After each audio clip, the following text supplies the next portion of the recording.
Welcome back into the On Deck Circle podcast. It's 2026. And I don't know about you, Alex, but it feels like it's been a whole year since we've done anything with this podcast.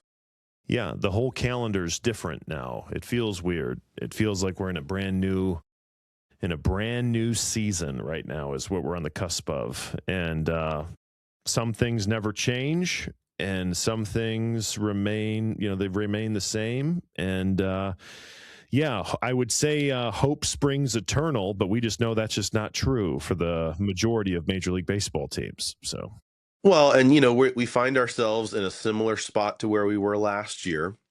We're in the middle of January, no football team to root for. And so what do we look forward to? We look forward to the fact that in about a month, pitchers and catchers will be reporting. And this last week in particular, a bunch of unaffiliated free agents got affiliated. And there were some pretty big deals that went down, free agent signings, trades, the whole nine yards. Oh, Clayton Kershaw is playing for Team USA in the WBC. And is he going to play, or is he just going to be an encouragement in the bullpen? I think he's there just as a hype guy, like he's just trying to set the bar high for the oldest active MLB player, or maybe the youngest retired MLB player to play in a World Baseball Classic. Being in my late 30s, I don't know how much hype I got left back in my legs, but I'm glad Clayton Kershaw's got some hype left in those legs. So there you go. So let's recap. Time out. I just saw this headline. No. We're live reacting. Mookie Betts confirms 2032 will be his last season. Thanks a lot, Mookie. We'll look forward to that in about 6 years. So that's when his contract with the Dodgers runs up. Well, that's great. I'm glad that that's happening. But if we were to wind the clock back 6 years ago, we wouldn't even COVID wouldn't even be a thing yet. So we're going to live a whole lifetime before we get to 2032. And so true. When the Dodgers reverse engineer the aging process, which they probably will be on the cusp of doing at this time, I'm guessing Mookie will walk this back. So potentially. So, there are the deals that move the needle for teams. And then there's those that aren't. Along that line, Victor Caratini signing a 2-year deal with the Minnesota Twins. That sounds like somebody that would play for the Twins. Here we go. Josh Bell signing a 1-year deal to play with the Twins. That also the Twins have been very busy this offseason. That sounds like something the Twins would do. Ahmed Rosario signing a 1-year deal with the Yankees. Yeah. This was a big signing for the Dodgers. Miguel Rojas going back to play for the Dodgers. Yeah. Here's another big deal. Sung Mung Song signing with the Padres. They call him the new school's Ha-Seong Kim. That's right. Rob Refsnyder. It's a fun name to announce when he hits a home run. He's our age, Alex. Signed a 1-year deal with Seattle. He is what they needed to get over the hump to get to the World Series last year. Rob Refsnyder sounds like the future president of the Major League Players Association. True. Refsnyder says we're not close to a deal. I can see that headline. Yeah. JJ Bleday from your Athletics signed a 1-year deal with the Reds. Ooh, are we allowed legally to say Athletics right now? Has that Las Vegas lawsuit, has that cleared? Well, you can't say the city, but you can talk about the Athletics. We can say the Athletics. And, I think so. As long as it's vague enough not to know what we're talking about, it's okay legally. That's right. That's right.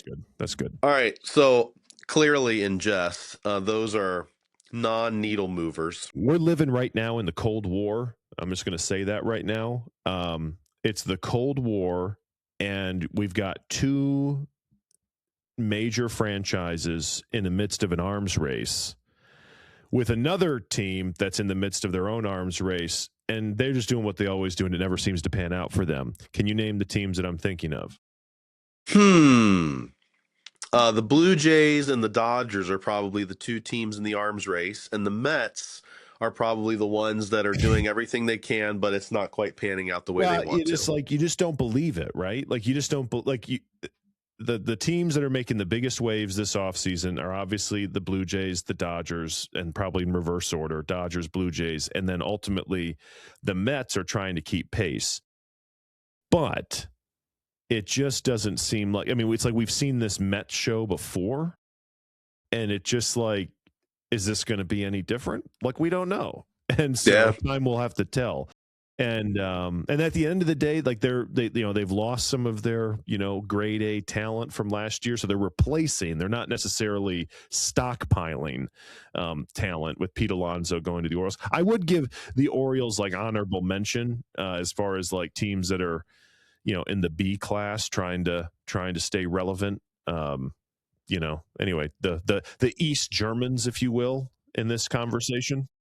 To me, I think if they're able to find a way to sign Framber Valdez, and get Tigers him in the fold, that elevates them right up to the top of like who won the offseason. Yeah, yes. Mike Elias has done a great job, and I like their new head coach as well.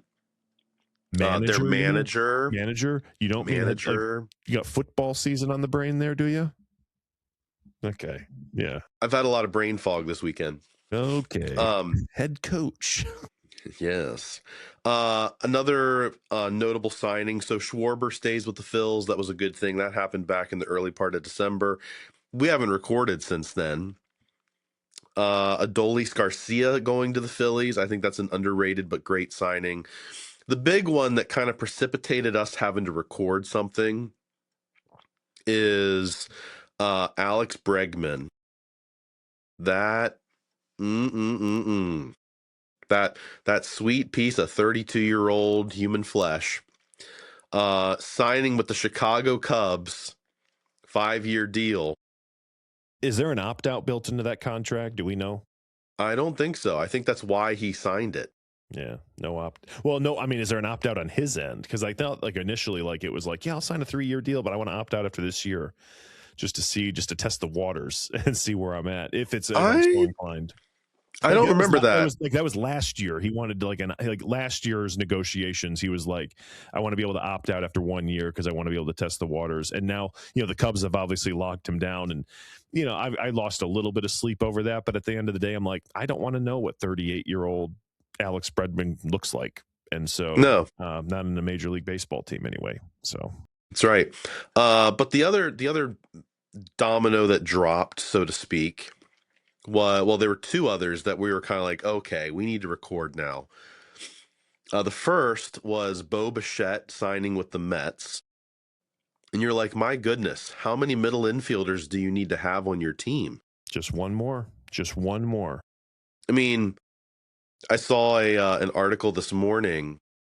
The Mets could be the first team in like 100 years to have 2 infield players that have played 1 game or less professionally at their position start on opening day. Because they signed Jorge Polanco, who's a second baseman, to play first base. They had traded for Marcus Semien, who's going to play second base. They got Francisco Lindor at shortstop, and Bo Bichette has played short and second. He's never played third, and apparently he signed and he's going to go play third. It makes no sense to me. The Mets do this stuff. They get the big names, and then they find a way to screw it up by playing games, and this just sounds like something the Mets would do. So can't wait to see how this implodes for them. I'm just waiting for them to announce that Bo Bichette's going to learn how to play the outfield. This just has one of those, like, he's got no legs. To him. He's got no legs, but we're going to put him in the outfield. And again, it's crazy though. This is the world we live in, right? Like you've got he's going to get some sort of infield play out of him, but it's like you got National League teams signing these players who probably like a decade ago would not have been candidates for these National League teams because like the DH isn't in play, and like the DH has to be in play for Bo Bichette probably. So True. Which is interesting because like you wouldn't be going after these guys that got nothing left in the knees and stuff. So It's very true. The other signing, so those are the first two legs of the triangle. The third one, that's going to be the basis for most of our discussion on this podcast. This doesn't even warrant being included in a triangle with other pieces. Like this is a standalone piece of the offseason that's going to destroy baseball, at least in the immediate future. But go ahead. Yeah. All right. Kyle Tucker signing a 4-year deal. Probably the top tier free agent from the market this season, signing to play with the Dodgers. Oh, the Dodgers. Couple that on top of the fact that they signed Edwin Diaz earlier in the offseason. The Dodgers have not been super splashy this offseason, except for those two acquisitions. Except for. So the big debate in baseball right now is, are the Dodgers ruining baseball, and what needs to be done to address the issue? So, Alex, I go to you and say, what say you? Well, the question is Kyle Tucker making his money this year? Or is he going to make it 20 years from now? That's the question. So there's only like $20 million that's deferred. It's a $240 million contract. He got a $75 million signing bonus, 65 right up front, and I think 10 million at some point down the road. Like, it's crazy. Yep. We need a salary cap 10 minutes ago. And not only do we need a salary cap 10 minutes ago, but we need a salary cap where if you want to play cutesy and defer your money for a decade, that's fine. But the money that's in theory supposed to be paid to these superstars need to be counted against that cap this year. So it's not like we're going to count it against the cap 10 years from now. We're going to count it against the cap now, which would end this whole bit about like, well, Shohei, you're the greatest like baseball god that we've seen in the 21st century, maybe in the 20th century too. And we're going to pay you $1 million this year to play baseball. And it's like, but don't worry, we'll pay you $50 million in 2032 when Mookie Betts hangs it up. And so it's like, I don't know, like we got to figure this out. It's not that hard. It's ruining baseball. Quite frankly, though, and I listened to it's not a real big sports personality, I'd say, but I was listening to a guy who was talking, and he's like, this won't happen, but until the 27 fan bases that aren't called, the Dodgers, the Mets, the Yankees, or the Yankees or the Blue Jays, like the top 4 franchises, until those fan bases lock themselves out and say, you know what, we're done. We're not going to games. We're not, going to ascribe to this anymore. It's not going to change. At least it's not going to change, with any degree of like absolute, there's not going to be a lot of absolute change here. It might be marginal, but I just something's got to give here. Like we're just, I don't know. We're playing video game franchise building is what we're doing right now. I don't know. And I compare it to the major league sports, and I'm not saying we got to go like socialist like the NHL is, but it's interesting. The National Hockey League made a decision about a decade ago, like we're going to build this league for parity. Okay. And the Eastern Conference in the National Hockey League has one team under 500, and that's it. Everybody's competitive in that, and it's just like, every night you don't know who's going to win. And it's just like, again, it's like, it just takes the fun out of it when you're like, we're going to play a 162 game season and you know how it's going to end. Okay. With the Dodgers hoisting the trophy. All right. So let me play devil's advocate here. Please do. Yes. Is it that there's a lot of competitiveness in the NHL, or is it that there's just a bunch of mediocrity and there's no greatness? No, there's greatness. I mean, they got Connor McDavid for the Edmonton Oilers, who's like, the greatest player of this generation that's playing. Okay, stop nerding out. Stop nerding out on NHL. This is a baseball podcast. They've got superstars. The superstars, though, don't all play for the same team because they can't play for the same team because they have a salary cap. Yep. And so it's like, I don't know. It's like it's great that it's and we've seen this in a couple different ways, and this is just like a generational, like maybe not like this is like just this iteration of the problem. I mean, and again, we've seen it in other sports. We see LeBron, in basketball manipulate the salary cap to build like his Super Friends team, and they win themselves a couple of championships, and they work inside of the salary cap, which is great. You want to do that, and you want to self-sacrifice yourself, the money that you would be owed to take a pay cut. That's fine, but that's the thing is these guys aren't taking pay cuts. They're not taking pay cuts to play altogether. They're making more money than anybody's ever made, and it's like this is I think what we're in. You have to put your history cap on here. Like in essence, like this is what monopoly busting was all about in the early 20th century. It's like I'm really glad you went with the history cap because you Okay. beat me to the history cap. Okay, Let me take you back to 1951. 1951. Yeah, back last century.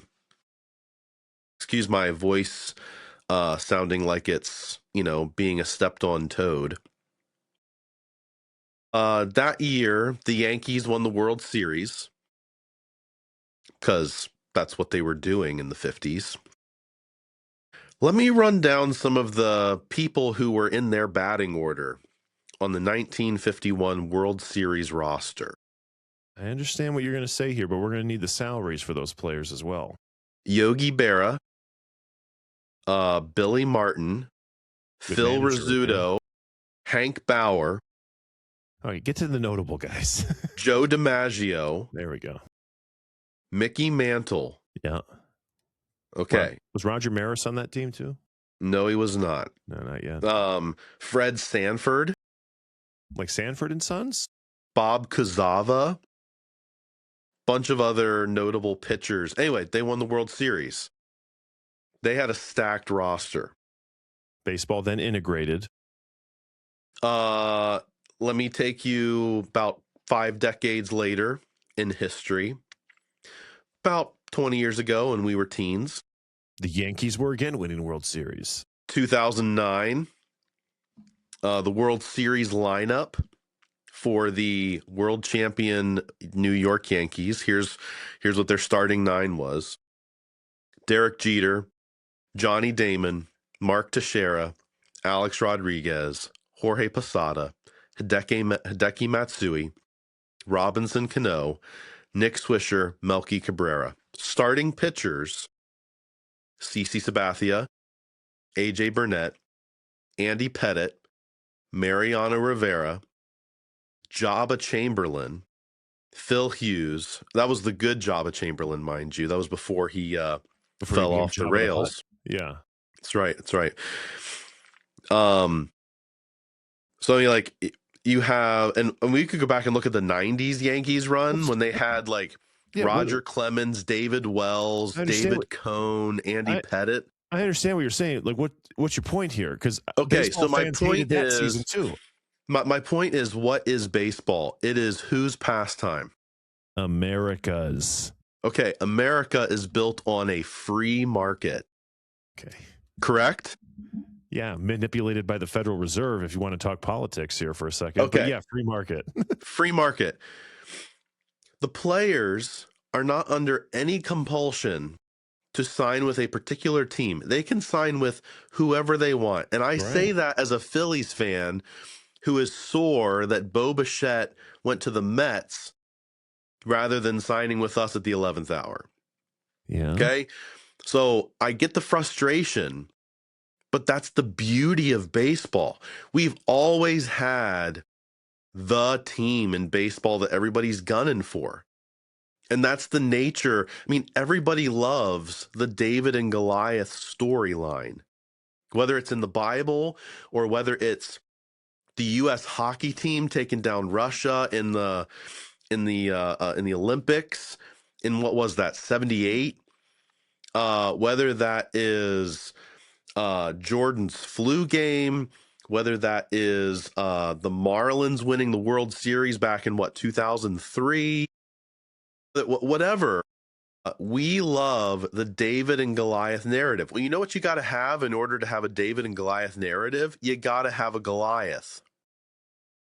And what you have right now is you have a Goliath. All the odds are You don't have stacked a in the Goliath. Dodgers' favor. You don't have a Goliath. You have a Death Star. That's different. It's a Death Star.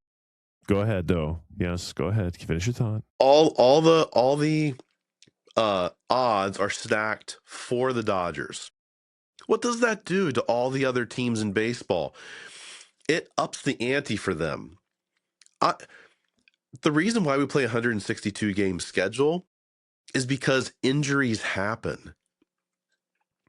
And that's Kyle Tucker, that's very true. Kyle Tucker did not have a great season last year. Freddie Freeman is getting older. There's some doubts about the long-term health of Blake Snell, Tyler Glasnow, some of these other pitchers that the Dodgers have.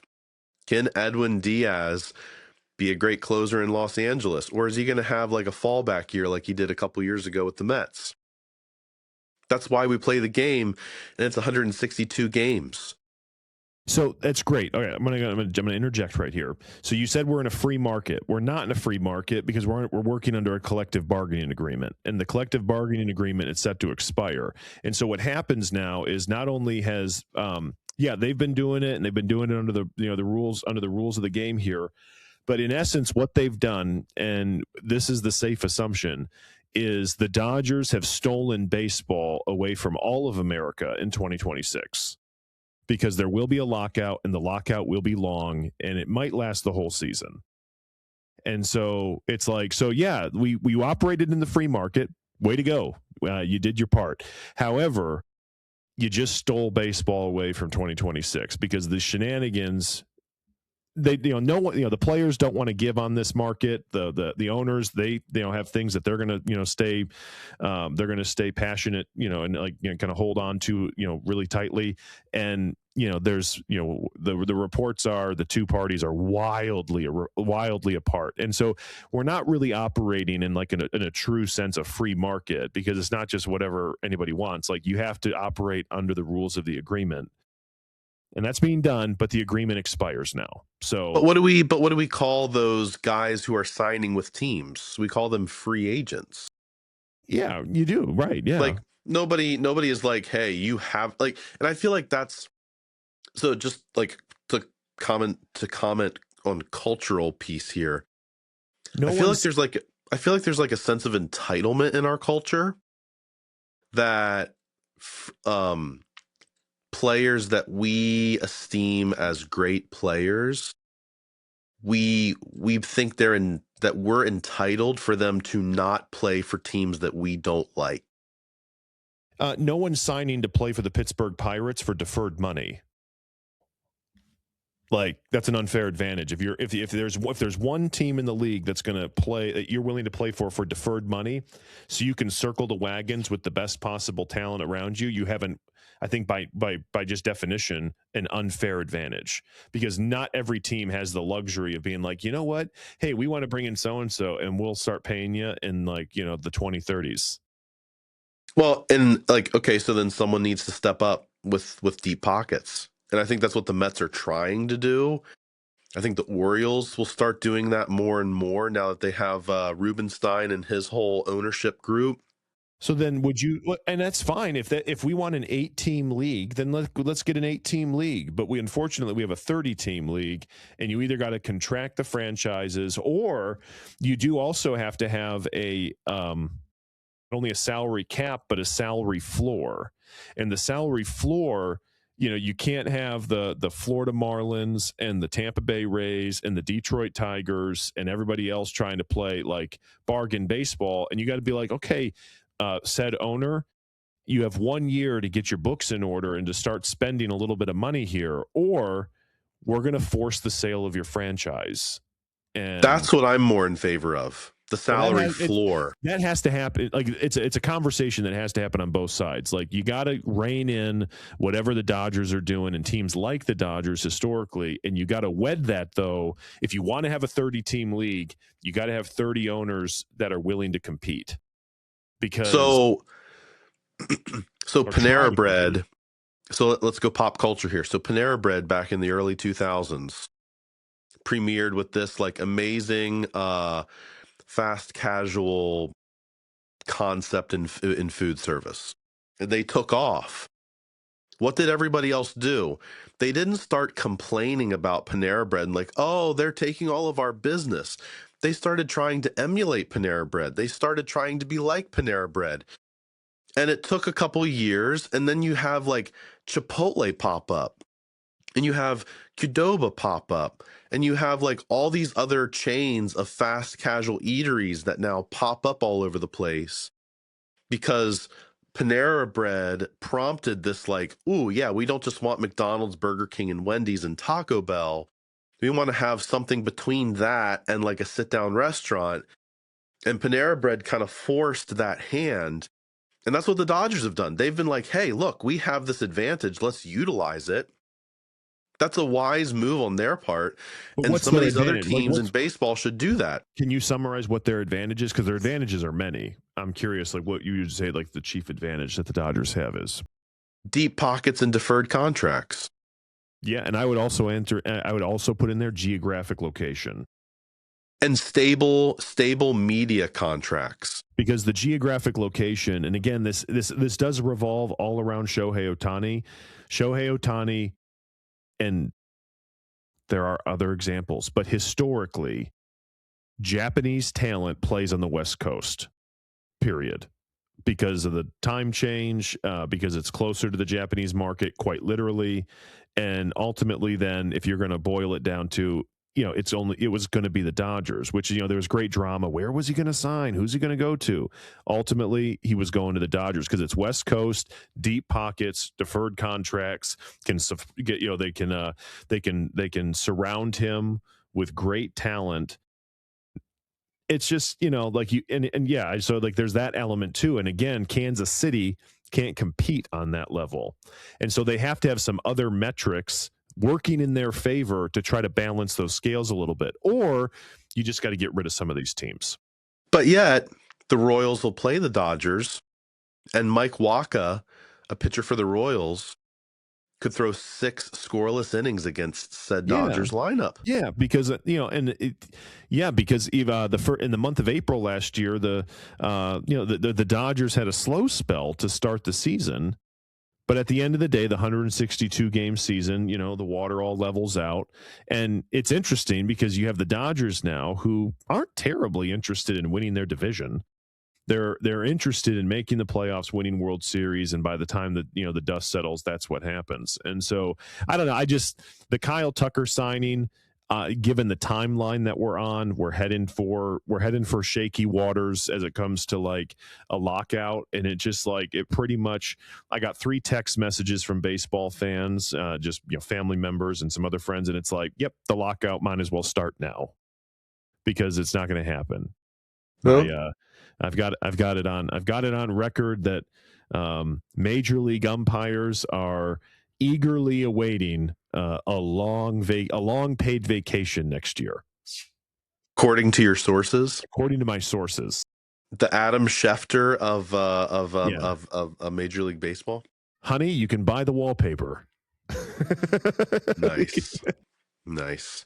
Well, we got 2 different viewpoints, and that's a welcome, but we can have that sort of dialogue and disagreement, and we'll see what happens because we'll play the games, and we'll be coming back to you in a couple weeks as we approach spring training, looking ahead to all the other 29 teams other than the Dodgers. And, stay tuned for more exciting things to come from myself, Aaron, and Alex. Thanks so much for listening to us today. And until next time, we're out of here. There it is.